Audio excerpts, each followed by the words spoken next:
Les forces armées de la République démocratique du Congo, FARDC, ont fustigé les offensives aériennes opérées les 4 et 5 juillet 2026 par des vecteurs de type TB2 au sein des provinces du Nord Kivu et du Sud Kivu. Ces incursions attribuées par les forces armées à la coalition RDF-AFC-M23 ont délibérément ciblé des périmètres habités, engendrant des pertes civiles et des dommages matériels considérables, singulièrement dans la localité de Baraka, tout en appelant au respect scrupuleux du droit international humanitaire. L'appareil sécuritaire réaffirme son engagement à défendre l'intégrité territoriale et souligne que la reprise des hostilités compromet gravement les dynamiques de paix en cours.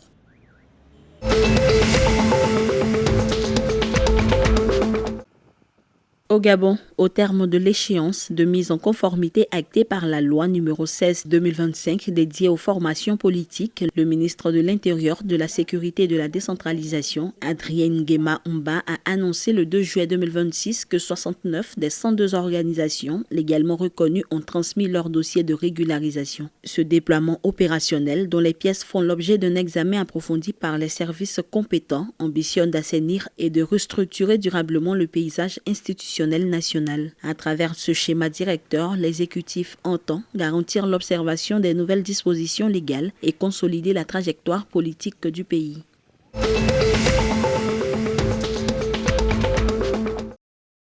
La Banque des États de l'Afrique centrale a révisé à la hausse ses projections de croissance pour l'exercice 2026, tablant désormais sur une progression du produit intérieur brut de 3,2%.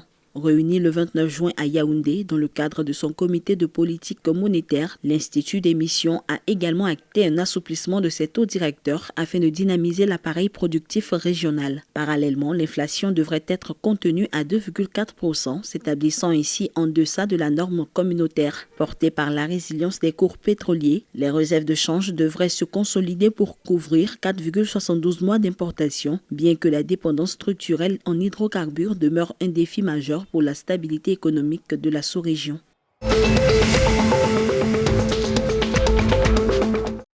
Au Cameroun, la trajectoire des coûts d'importation des produits pétroliers affiche une dynamique préoccupante entre février et mai 2026, avec un bond de 60,7% pour le gasoil et de 33,6% pour le super. Selon les indicateurs de l'Institut national de la statistique, cette flambée stimulée par la volatilité géopolitique au Moyen-Orient et l'alourdissement du fret maritime fragilise l'équilibre des prix, la rentabilité des entreprises et la solidité des finances publiques. Bien que la pression inflationniste soit contenue à 2,7% au terme de l'exercice de mai, l'exécutif intensifie sa vigilance face aux répercussions potentielles sur le transport, les denrées alimentaires et l'enveloppe souveraine dédiée à la stabilisation des tarifs à la pompe.